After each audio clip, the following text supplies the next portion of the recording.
नमस्कार। तो चलिए आज समझते हैं कि किसी भी कंपनी की असली ताकत सिर्फ उसके नंबर्स में नहीं होती, बल्कि उसकी आर्थिक खाई यानी इकोनॉमिक मोट में छिपी होती है। चलिए इस कॉन्सेप्ट को आसानी से समझते हैं। तो सबसे पहले एक बहुत ज़रूरी सवाल, एक ऐसा सवाल जो हर इन्वेस्टर के दिमाग में आता है। जैसा कि महान इन्वेस्टर राकेश झुनझुनवाला कहते थे, बिजनेस हमेशा उन नंबर से कहीं ज्यादा बड़ा होता है जो वो उस वक्त दिखा रहा होता है। तो आज हम क्या क्या समझने वाले हैं? पहले हम आंकड़ों से आगे देखने की बात करेंगे, फिर किले और खाई की एक दिलचस्प मिसाल देखेंगे, उसके बाद 5 तरह के बिजनेस डिफेंस यानी सुरक्षा कवच को समझेंगे, फिर भारत में इसके कुछ एग्जाम्पल्स देखेंगे और आखिर में इन्वेस्टिंग का एक नया नजरिया पाएंगे। तो चलिए शुरू करते हैं। आखिर ये आंकड़ों से परे देखने का मतलब क्या है? इसको समझने के लिए ना एक समोसे की दुकान का एग्जाम्पल लेते हैं और देखते हैं कि कैसे एक छोटा सा बिजनेस भी अगला हल्दीराम बन सकता है। अक्सर लोग क्या करते हैं, वो सिर्फ शॉर्ट टर्म व्यू देखते हैं कि अभी कितना प्रॉफिट है, कितनी सेल्स हैं, लेकिन असली कहानी, असली ताकत बिजनेस के लॉन्ग टर्म पोटेंशियल में छिपी होती है। सोचिए एक लोकल समोसा स्टॉल के बारे में। मान लीजिए वो सारे खर्चे निकालने के बाद रोज का बस 900 रुपए का प्रॉफिट कमाता है। नंबर्स तो काफी छोटे हैं ना? लेकिन अगर उसका टेस्ट बिल्कुल यूनिक हो, लोगों को बहुत पसंद आए, तो फिर टाइम के साथ और स्केल बढ़ने पर वही छोटी सी दुकान अगला हल्दीराम बन सकती है। तो पॉइंट यही है, बिजनेस की क्वालिटी सबसे जरूरी है। अगर प्रोडक्ट में दम है तो वो स्केल कर सकता है। तो सवाल ये है कि इस लॉन्ग टर्म ताकत को पहचाने कैसे? इसके लिए ना एक बहुत ही पावरफुल एनालॉजी है, एक किले और उसके चारों तरफ बनी खाई की। और इसी ताकत को कहते हैं इकोनॉमिक मोट, यानी कि आर्थिक खाई। ये एक ऐसा टर्म है जो कंपनी की खुद को कॉम्पिटिटर्स से बचाने की एबिलिटी को बिल्कुल साफ साफ समझा देता है। इमेजिन कीजिए एक बड़ा सा किला। ये किला ही बिजनेस है और इसके अंदर है उसके सारे खजाने, यानी प्रॉफिट्स और मार्केट शेयर। अब उस किले के चारों तरफ जो पानी से भरी चौड़ी सी खाई है, वही है मोट। इसका काम क्या है? ये आक्रमणकारियों को यानी कॉम्पिटिटर्स को दूर रखती है। जितनी चौड़ी खाई होगी उतनी ही बेहतर सुरक्षा होगी। बिल्कुल बाहुबली फिल्म की तरह, जिसमें किले के चारों तरफ पानी था ना, वही काम है मोट का।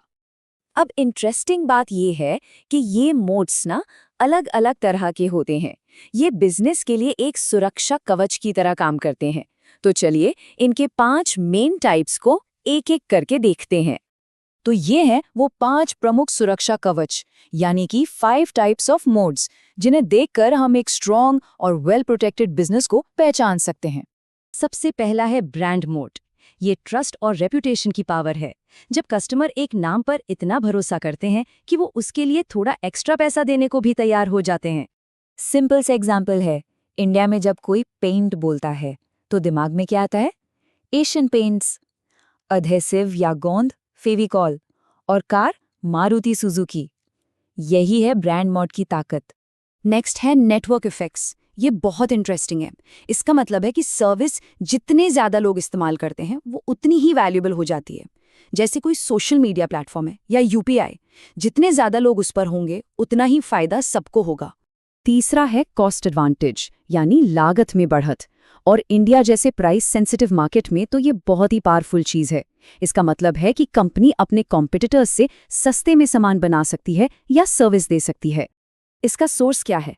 बहुत बड़ा स्केल, बेहतर टेक्नोलॉजी या एक super efficient supply chain. Reliance और डीमार्ट इसके परफेक्ट एग्जाम्पल्स हैं। वो अपने मैसिव स्केल की वजह से ही इतने कम्पिटिटिव प्राइसेस दे पाते हैं। फिर आते हैं स्विचिंग कॉस्ट। इसका मतलब है कि कस्टमर्स आपके प्रोडक्ट या सर्विस में एक तरह से लॉक हो जाते हैं, क्योंकि किसी दूसरे कॉम्पिटिटर के पास जाने में उनका काफी टाइम, पैसा या एफर्ट लगेगा। एक तरह से कंपनी छोड़ना एक झंझट बन जाता है।